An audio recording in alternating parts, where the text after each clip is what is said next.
A mentor is not someone who makes you like him, but as somebody who makes you a better version of yourselves.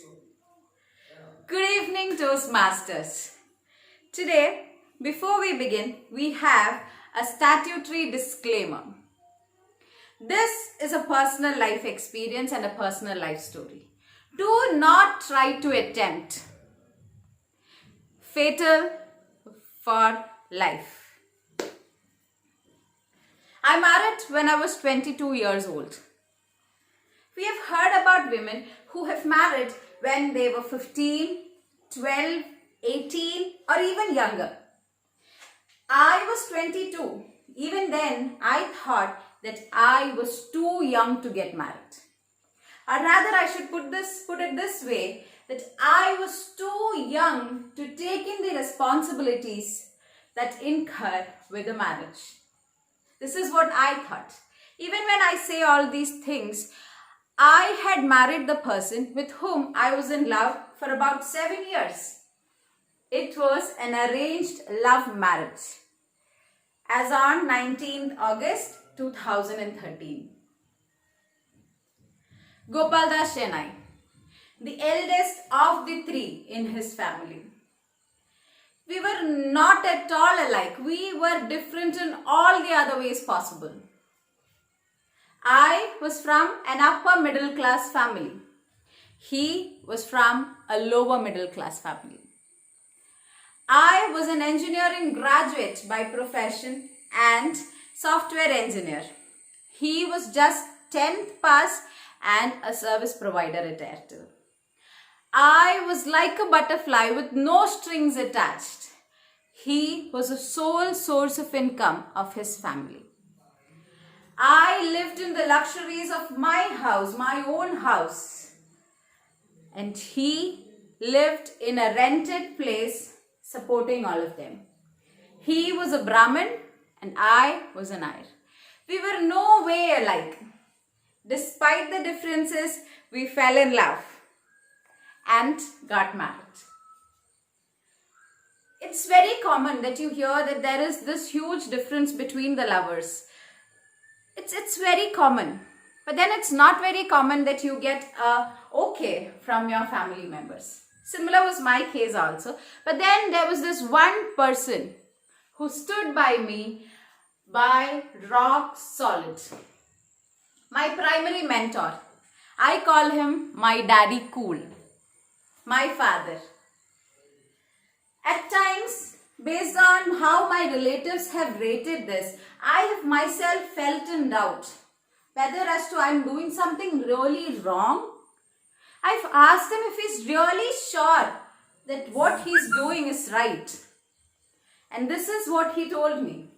He said, Baba, marriage is a custom. That's across the world. There are certain myths that the society forces upon you. One among them is that the man is the head of the family. They are responsible for taking care of their wife and their kids. They are solely responsible for their happiness or sorrow, which I think is not at all right. I believe in a marriage or in a family, everybody has equal role. When I say you be his partner, I say that you be his partner in all the way possible.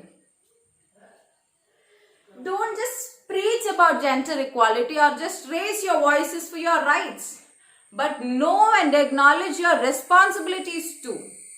Be a perfect partner. This is exactly what I have followed throughout my life. I believe I was the best partner and he is the best partner for me, Gopaldas Shenoy. I had entered a house, rented house. From there, for the next 4 years, we still lived in a rented place. But then after 4 years, we brought a house of our own. From rags to riches. I'm not saying rags to riches means that I was living in a rented house and then I got a house of my own. I don't rate myself or Rags to riches for me does not mean the amount of bank balance I have, the amount of investments that I've made, the number of houses I own. No. Rags to riches for me is a mental state. If you see me today standing before you confidently, talking to you about all those things that I've passed through, I solely believe the sole reason for this is these two men, my father and my husband. Two mentors of my life who has taught me to not just preach about it but take the responsibilities too, which I've been doing ever since. When I say rags to riches as a state of mind, I mean that from a girl who was in self-doubt, who was doubtful about anything and everything in this world, the only thing I was sure at 22 years was that I was in doubt. I was doubtful about anything and everything and fearful about the life that's ahead of me. From there to a girl who's very confident and believes that I'll be able to tackle all those situations, all those hurdles, all those struggles that comes with in front of me. I'll be able to tackle it. This is what I think now. This transformation is what I call rags to riches. It is said that behind every successful man, there is a woman. But for me, behind, or rather besides me, I have these two men who are solely responsible for the way I'm standing before you today. They have made me feel like a colorful, beautiful butterfly flying. They have also made me realize even when one part of me is in fire, the other is flying like a firefly. Mentors for life. Over to you.